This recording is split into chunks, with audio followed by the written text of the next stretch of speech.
윤석열 대통령에 대한 탄핵소추가 가결된 지 100일째 헌법재판소가 계속 장고를 이어가고 있습니다. 헌법재판소는 내일 한덕수 국무총리에 대한 탄핵 사건을 먼저 선고하게 됩니다. 현장에 나가 있는 취재기자 연결해서 자세한 소식 들어보겠습니다. 신지원 기자 나오시죠. 네, 헌법재판소입니다.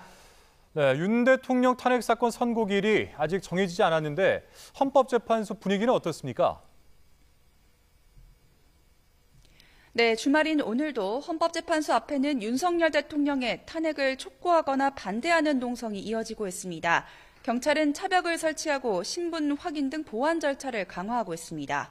오늘은 지난해 12월 14일 윤석열 대통령에 대한 국회 탄핵소추안이 헌법재판소에 접수된 지 100일째 되는 날입니다. 고 노무현 전 대통령이나 박근혜 전 대통령의 탄핵 심리기간을 넘겨서 역대 최장 기록입니다. 헌재의 숙고가 길어지면서 법조계 안팎에서는 재판관들이 계엄 당시 국회의원 체포 시도 등 기본적인 사실관계나 법리 해석뿐 아니라 탄핵소추 과정의 절차적 정당성에 대해서도 뜻을 모으지 못한 것 아니냐는 관측이 나오고 있습니다. 다만 재판관 평의는 철저한 보안 속에 진행되고 있는 만큼 정확한 배경은 확인되지 않고 있습니다. 내일 한덕수 국무총리의 탄핵 사건이 먼저 선고되면서 윤 대통령의 선고 시점이나 쟁점에 대한 판단을 엿볼 수 있을 것이라는 전망도 나오고 있습니다.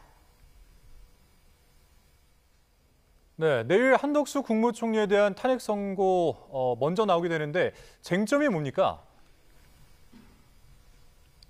네, 한덕수 국무총리의 탄핵소추 사유는 모두 5가지입니다. 먼저 김건희 특검법 등에 대한 제2요구권을 의결해서 대통령이 이해충돌 제한 없이 거부할 수 있도록 명분을 제공했다는 내용이 있고요. 비상계엄 당시 국무회의를 소집하고 참석하면서 대통령의 내란 행위에 공모한 점, 또 대통령 권한대행으로서 각종 특검법에 대한 거부권을 행사하거나 헌법재판관 임명을 거부한 점이 있습니다. 이 밖에 윤 대통령 탄핵 전부터 법적 근거 없이 한동훈 전 국민의힘 대표와 공동 국정운영체제를 발표한 점 등이 있습니다. 이 가운데 한 총리가 비상계엄 당시 국무회의에 참여한 점에 대해 헌법재판소가 어떤 판단을 내놓을지가 관심입니다. 다만 헌법재판소가 한 총리 측에서 반박 사유로 주장했던 의결 정족수에 대해서 어떤 판단을 하느냐가 우선입니다.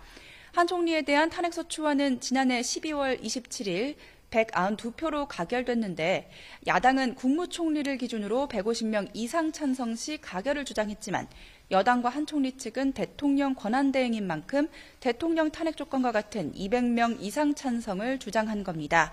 내일 한 총리 사건에서 헌법재판소가 어떤 쟁점을 기준으로 탄핵 인용이나 기각, 각하 결정을 하느냐에 관심이 쏠리고 있는 가운데 비상계엄에 대한 헌재의 판단이 나올 경우에 윤 대통령 사건의 가늠자가 될 수도 있을 것으로 보입니다. 지금까지 헌법재판소에서 YTN 신지원입니다.